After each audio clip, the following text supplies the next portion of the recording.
ഗോവിന്ദനുമായി കൂടിക്കാഴ്ച നടത്തി PV അൻവർ.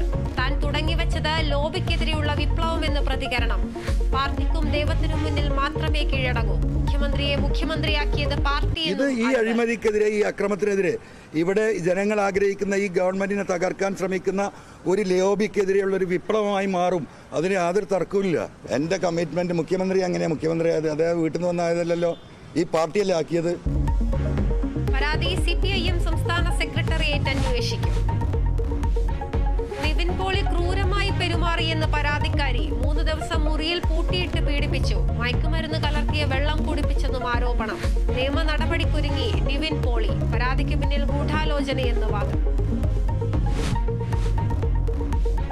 മലപ്പുറം പെരുമ്പടപ്പിൽ വീടിന് തീപിടിച്ച് 5 പേർക്ക് പൊള്ളലേറ്റു. 3 പേരുടെ നില ഗുരുതരം. തീ പടർന്നത് പുലർച്ചെ 3 മണിയോടെ.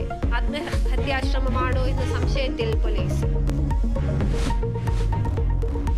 പാപ്പനംകോട് ഇൻഷുറൻസ് ഓഫീസിലെ തീപിടുത്തത്തിൽ മരിച്ച 2ാമത്തെ ആളെ തിരിച്ചറിയാൻ പോലീസ്. DNA സാമ്പിളുകൾ ശേഖരിക്കും. കൊല്ലപ്പെട്ട വൈഷ്ണവിയുടെ ആൺസുഹൃത്ത് ബിനുവെന്ന നിഗമനത്തിൽ പോലീസ്. ഗുജറാത്ത് പോർബന്തറിൽ കോസ്റ്റ് ഗാർഡ് ഹെലികോപ്റ്റർ തകർന്നു വീണ് മലയാളി പൈലറ്റിന് വീരമൃത്യു. മരിച്ചത് മാവേലിക്കര സ്വദേശി വിപിൻ ബാബു. അപകടം പരിക്കേറ്റ കോസ്റ്റ് ഗാർഡ് അംഗത്തെ രക്ഷിക്കുന്നതിനിടെ. മൃതദേഹം ഇന്ന് നാട്ടിലെത്തിക്കും.